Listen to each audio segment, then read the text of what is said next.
Hello once again, everyone. It's 21 News. Chief Meteorologist Eric Wilhelm here, the midweek edition of the Valley's most in-depth weather forecast video. And what a change since yesterday. As promised, it got a lot colder today, and it's about to turn a lot colder tonight and into our Thursday. We've also had some snowflakes to contend with today. Now, as expected, the roads were just primarily wet today, but we certainly had some ground whitening snow showers around midday into the afternoon. And officially at the airport, as of about 5:30 this evening, 0.4 inches recorded there. Now, for the month, we're running about 2 inches ahead of average. For the season at the airport, we're running about 1.2 inches behind average, with our seasonal snow total now up to 8.5 inches. We'll probably add a little bit more onto those snow totals tonight. It's going to, how much each individual location gets just depends on where these snow showers decide to track over. This is almost like a, scattered thunderstorm kind of a situation in the summer. This is the winter version of that. We have an Arctic cold front heading our way, and while not everyone's going to see a hefty snow shower this evening, a beefy snow shower and even a squall will be a possibility. We had some lightning and thunder earlier near the Ohio-Indiana border. This was earlier on in the 6 o'clock hour. Haven't seen any lightning since, but and I haven't seen any snow squall warnings with this activity, but the Weather Service offices in Indianapolis and Wilmington have been issuing some special weather statements occasionally with this activity, indicating, kind of a heads up, you got to pay attention to this stuff. So anybody that needs to be on the roads later on this evening, specifically in our area, maybe 10 o'clock to 1 o'clock or so, just be on the lookout for changeable conditions. Any of these snow showers could certainly give a quick small accumulation, but enough to make things a little bit slick. I can't even rule out someone trying to see an inch worth of snow out of these snow showers later this evening. In the meantime, lake effect will become the story off to our north. Anyone traveling up towards I-90 late tonight and especially on Thursday, you'll find snow from Lake and Ashtabula County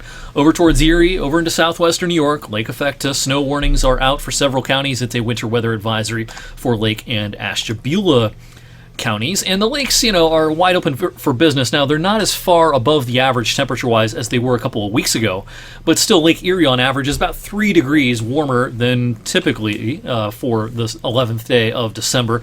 The western, more shallow end of Lake Erie, those water temperatures are getting down below 40 at this point, but we're still hanging on to some, close to 50-degree readings in some parts of the central and eastern part of Lake Erie, and with air temperatures blowing over that relatively warm lake that are as cold as single digits to even below zero, just a couple of thousand feet above our heads.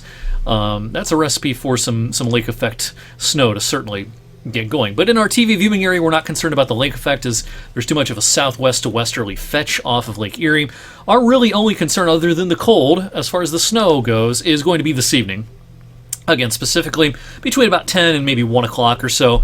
Any of these snow showers can make things a little bit slick overnight. But whether you see a little skiff of snow or maybe up to an inch or not, it's going to be cold everywhere. We'll wake up tomorrow morning with temperatures in the teens, the wind chills down close to zero, and those wind chills tomorrow at best 9 or 10 degrees in most spots in the afternoon. This will be, again, despite a good deal of sun, this will be the most harsh day of the young winter season thus far. And while there will be a band of lake effect clouds for a while tomorrow, I think we break out into a good deal of sun in our TV viewing area pretty quickly. Clouds will then visit briefly tomorrow night into first thing Friday morning, then high pressure builds in, gives us sunshine midday and afternoon Friday.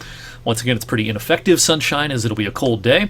And then the weekend starts out with benign weather. This will be the last real cold morning for a while, Saturday morning. A lot of us will be down in the lower and middle teens Saturday morning, giving way to a warmer afternoon, though, with high temperatures around 40-ish. Now, this next warm front tracks our way as we go into Saturday night and Sunday morning. And while rain will be the dominant precipitation type with this next system, and it's mostly during the daylight hours Sunday, I can't rule out some sort of mixed precipitation for a time around daybreak on Sunday. We may have a marginal temperature situation late Saturday night, early Sunday morning, and that may introduce the possibility of something other than just liquid precipitation. All right, let's speculate a little on the longer range. We talked about this some last evening. We'll get into more details, and we'll take our first stab at the White Christmas forecast as we're 2 weeks out. This is an animation showing the upper level wind flow as we go into that final 5 or 6 days before Christmas. We're going to stop here on December the 20th, which is, next Friday?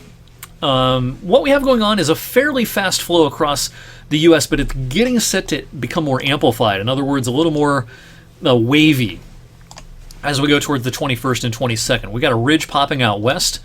We have our Hudson Bay vortex up here, and the floodgates are going to be open to some cold air. Now, is this the coldest air in the world? No, but I think it will be pretty cold in the last few days before Christmas. There's some model disagreement still as to how long the cold lasts before it moderates some. Some of the modeling would suggest that the week between Christmas and New Year's is still pretty cold. Some of it has some moderation.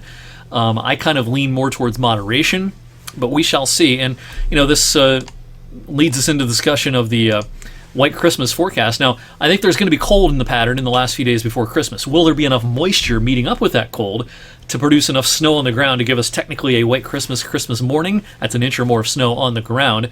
That remains to be seen. But here's what we've done with our first stab at the white Christmas forecast. Historically speaking, at the Youngstown Warren Airport, there's about a 45% chance of 1 inch or more of snow on the ground Christmas morning. Our first initial forecast is going to be 40%. Now, this is going to change a lot over the next couple of weeks as we get more data and get, of course, closer to Christmas. But 2 weeks out, I thought it'd be fun to throw a percentage on there. We'll put it at about a 40% chance. The reason why it's a little lower than the historical odds, while I'm confident in the cold, I'm not confident at all right now in the available moisture to give us snow on the ground before Christmas. But we'll keep talking more and more about that, of course, over the next week to 10 days or so. In the meantime, thanks for watching Weather for Weather Geeks on this Wednesday evening. Have a great rest of your night. I'll see you on Thursday.